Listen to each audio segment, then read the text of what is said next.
내가 너희에게 나아가 하나님의 증거를 전할 때에 말과 지혜의 아름다운 것으로 아니하였나니 내가 너희 중에서 예수 그리스도와 그가 십자가에 못 박히신 것 외에는 아무것도 알지 아니하기로 작정하였음이라. 내가 너희 가운데 거할 때에 약하고 두려워하고 심히 떨었노라. 내 말과 내 전도함이 설득력 있는 지혜의 말로 하지 아니하고 다만 성령의 나타나심과 능력으로 하여 너희 믿음이 사람의 지혜에 있지 아니하고 다만 하나님의 능력에 있게 하려 하였노라. 아멘.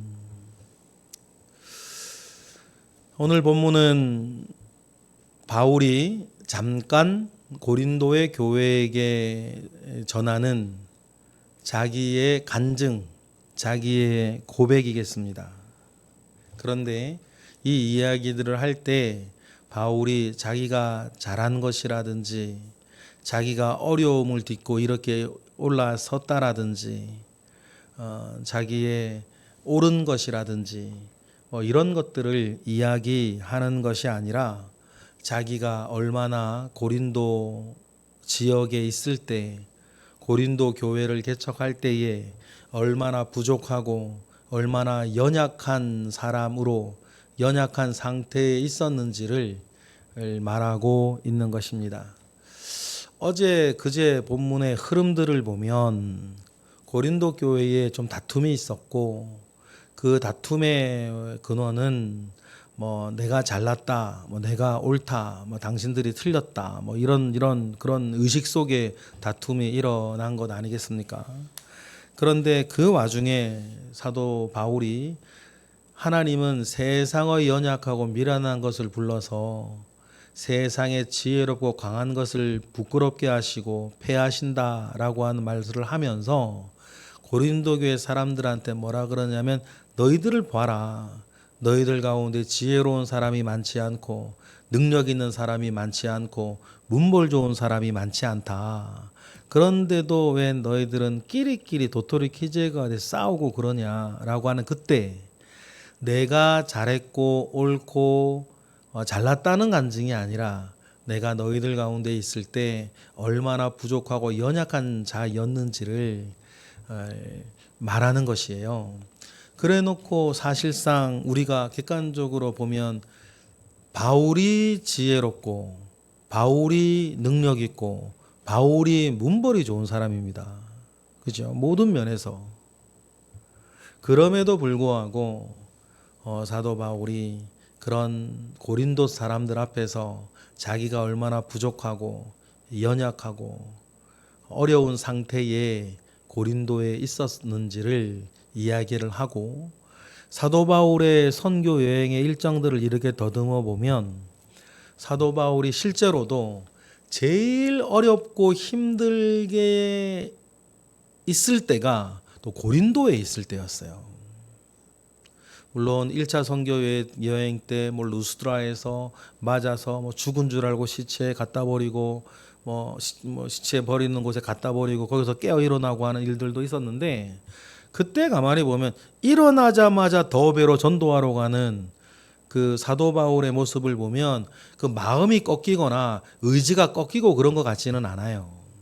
그런데요, 바울이 고린도에 가 있을 때에는 바울도 많이 꺾여 있었던 것 같아요. 그러니 지금 오늘 말한 것처럼 자기가 참 연약한 가운데 있었고 연약한 가운데 있었으니 내가 사람의 말로 사람의 지혜로 너희에게 복음을 전한 게 아니라 오직 성령의 나타나심과 능력으로 복음을 전하였고 너희들은 믿게 되었다라고 말하는 것은 진실로 사도 바울의 자기 고백인 거예요. 그러니 1절처럼 말할 수 있죠. 1절 읽어볼까요? 시작. 형제들아 내가 너희에게 나아가 하나님의 증거를 전할 때에 말과 지혜의 아름다운 것으로 아니하였다는 거예요. 이렇게 저렇게 막 지혜로운 말과 내 능력과 내 수완과 내 말빨과 내 뭐 이런 것들로 복음을 전하지 아니하였고 오직 그리스도 예수의 못 박히신 것만 전하였다라고 말을 하는데 그럴 수밖에 없었던 게요. 바울의 선교 여행을 더듬어 보면 고린도에서 전도하기 직전에 어디에서 전도를 했냐면 아덴에서 전도를 해요. 맨 처음에 그 아테네죠. 아덴에 갔을 때 왜 그러는지는 모르겠어요. 근데 복음이 사도 바울이 아덴에 맨 처음 도착했을 때 복음을 전하지 않습니다. 가만히 있어요. 많이 지쳤다는 거예요. 그런데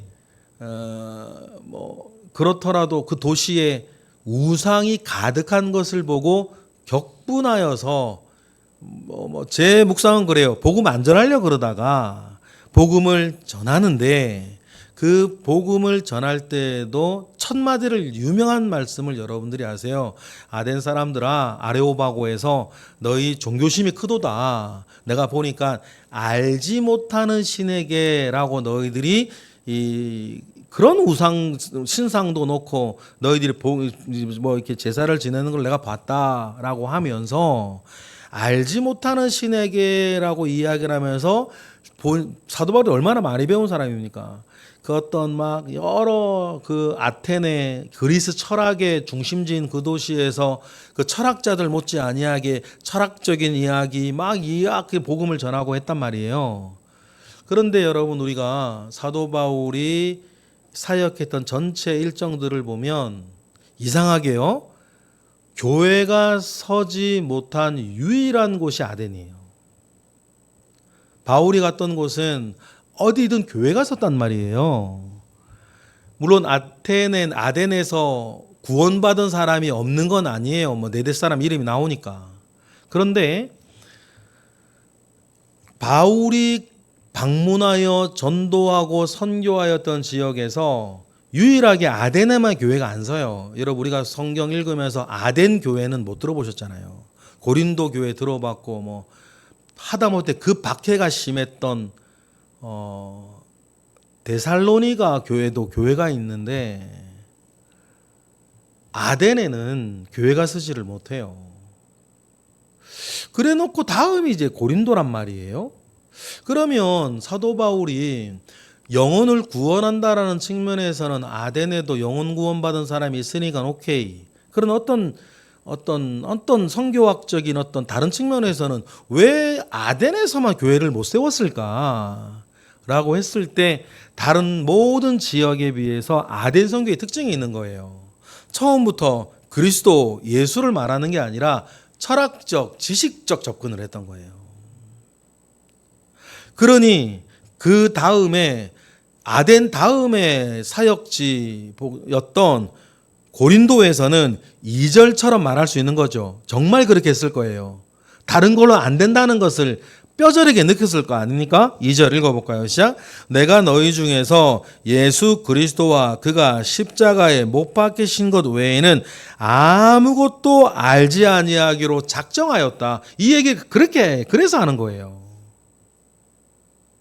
여러분 그래 놓고 우리로 보면 여러분 우리가 하나님께서 우리를 감동시키시고 은혜를 주시고 그래서 믿음이 생겨서 우리가 믿었고 어떤 변화가 일어났지 사람의 새치혀에서 나오는 것으로 여러분 사람이 변하지 않아요.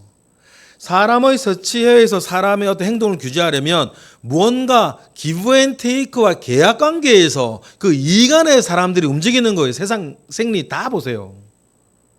기브 앤 테이크 안에서 눈에 보이는 것이든 눈에 보이지 않는 것이든 뭘 주고받는 구도 안에서 어떤 구조역학적인 일들 속에서 사람들이 내 말을 듣게 만들어 나아가는 것이죠. 그런데요, 우리가 복음을 믿고 은혜와 믿음 안에 내가 변화시켜 순종되는 과정들을 보면 어떤 사람의 어떤 지혜로운 말이나 그런 것들로 우리가 변화된 게 아니라 하나님께서 우리에게 주시는 은혜 가운데에 내가 동의하고 순종하고 복종해서 따라가는 것이지 내가 이거하고 저거하고 이거에서 다른 사람이 그렇게 움직이거나 다른 사람이 이렇게 저렇게 해서 내가 거기에 설득당해서 교회에서 어떤 것을 하는 일은 별로 없어요. 하나님이 우리에게 주시는 마음이 있다는 거죠.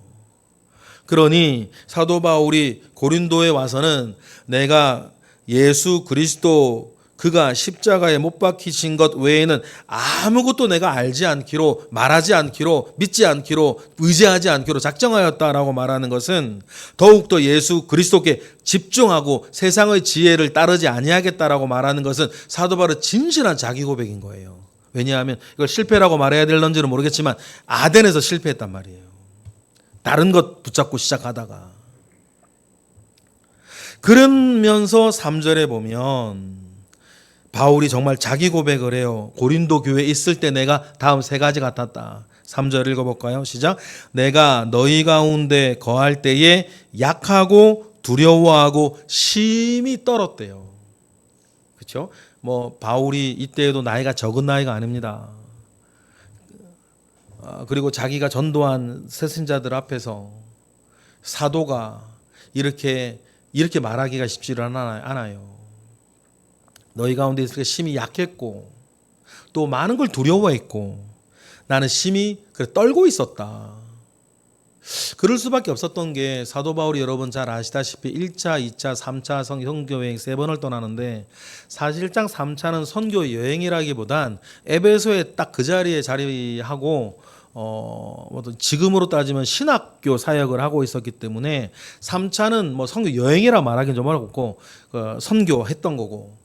근데 1차, 2차, 3차 선교 여행 가운데에서 바울이 심신으로 제일 힘들고 어려웠을 때는 여러분 2차 때였어요. 길게 말할 수는 없지만 일단 빌립보 뭐 여러분 유명한 그 드로아에서 어서와 우리를 도우라라고 해서 빌립보에 갔을 때 거기에서 막 이렇게 귀신 들린 여자 쫓아다니고 병 고쳐줬다가 감옥에 갇히고 매 맞고 그리고 로마 시민권 보여주어서 풀려났는데 그 로마 관리들이 도시를 떠나달라 얘기를 해서 베레아로 가지 않습니까? 베레아로 가가지고는요 그 조직폭력배들 때문에 바울이 밤중에 도망가요. 그리고는 베레아로 가지 않습니까? 베레아라고 생각을 하고 있는데 참 유별난 데살로니가 사람들 그 조직폭력배를 시켜가지고 베레아까지 쫓아와서 베레아에서 야반도주를 해요. 여러분, 야반도주를 할 때 여러분 아유 다행이다 그런 심정으로 가는 사람은 없어요. 마음이 아프고 또 창피하기도 하고 그런 마음 가운데 2차례나 야반도주를 하고 그리고는 사도 바울이 베레아에서 데살로니가 사람들 때문에 너무 어려우니까 완전히 다른 지역 마게도니아 지역인데 그 지역은 완전히 다른 아가야 지방으로 가는데 바울이 길을 모르니까 이 베레아 사람들이 아덴까지 데려다 줄 정도예요. 그런데 그 과정에 도중에 바울이 어떤 얘기를 듣냐면 자기가 복음을 전했다라고 하는 데살로니가의 순교 소식을 들어요.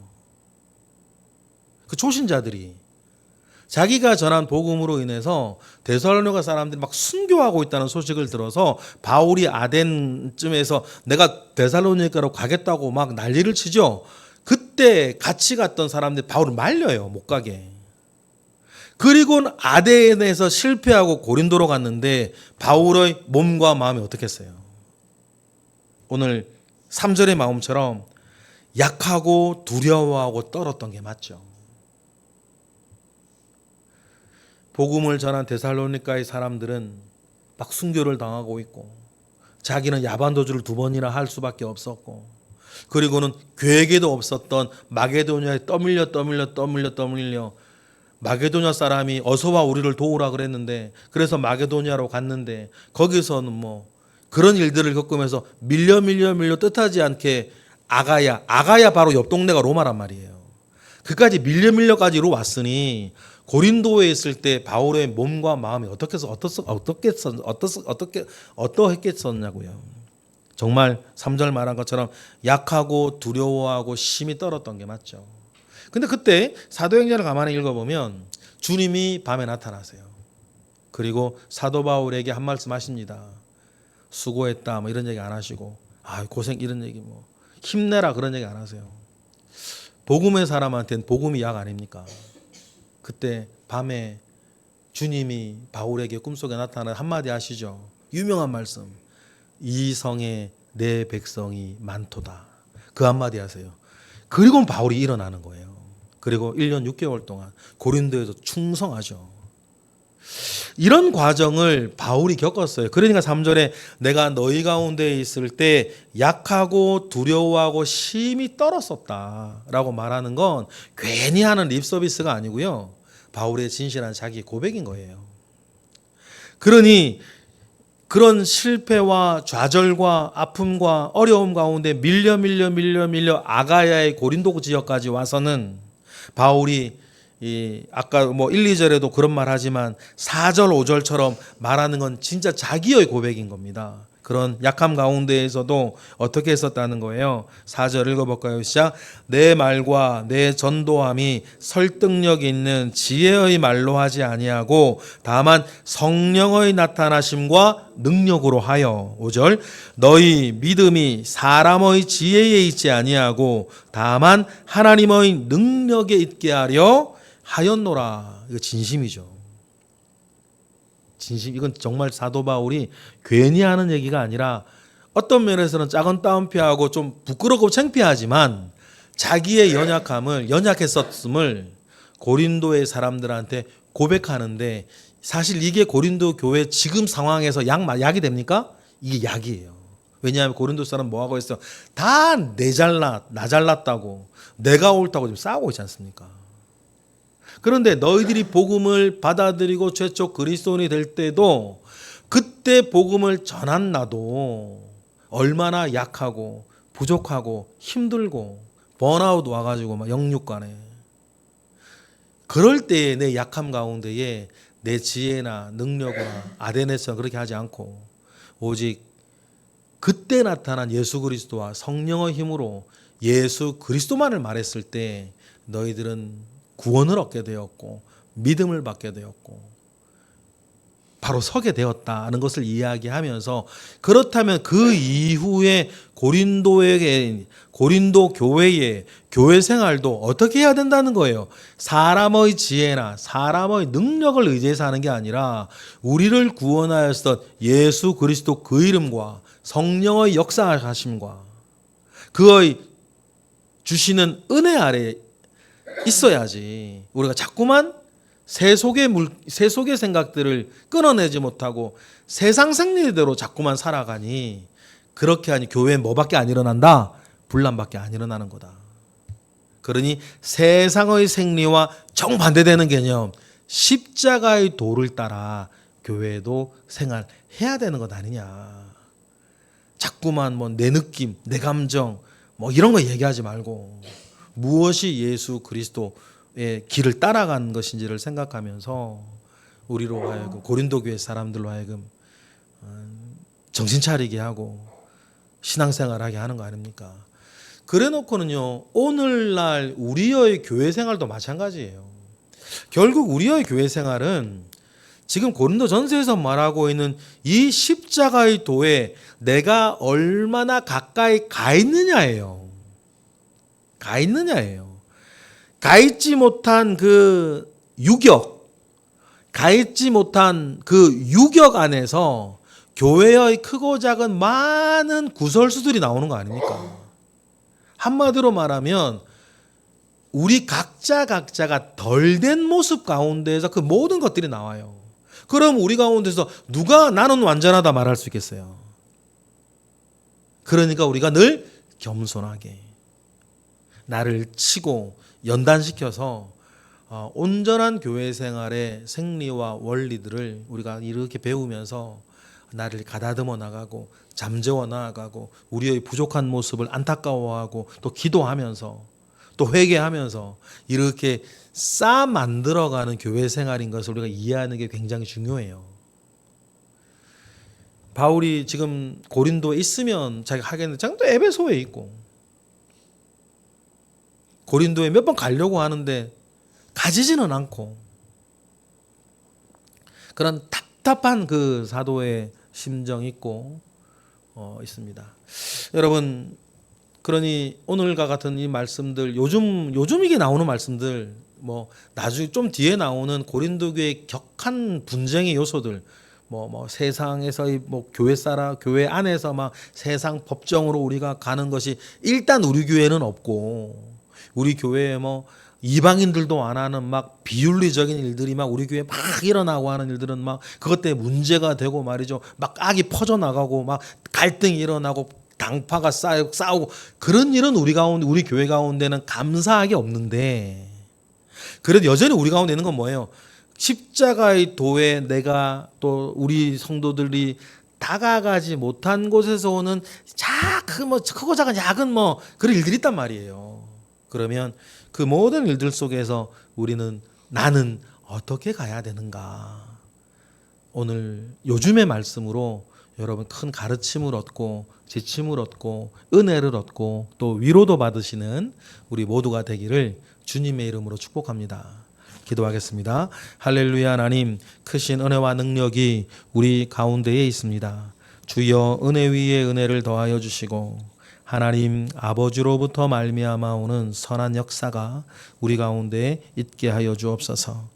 하나님, 오늘 말씀해 주시는 고린도 전서의 모든 말씀을 통하여서 나의 신앙생활, 나의 교회 생활, 나의 일상생활이 하나님 아버지 앞에 온전히 붙들리게 하옵소서. 이 시간 드려지는 1000번째 예물들 가운데에 주님 함께 하실 것을 믿고 간구하며 예수 그리스도의 이름으로 기도드렸나이다. 아멘.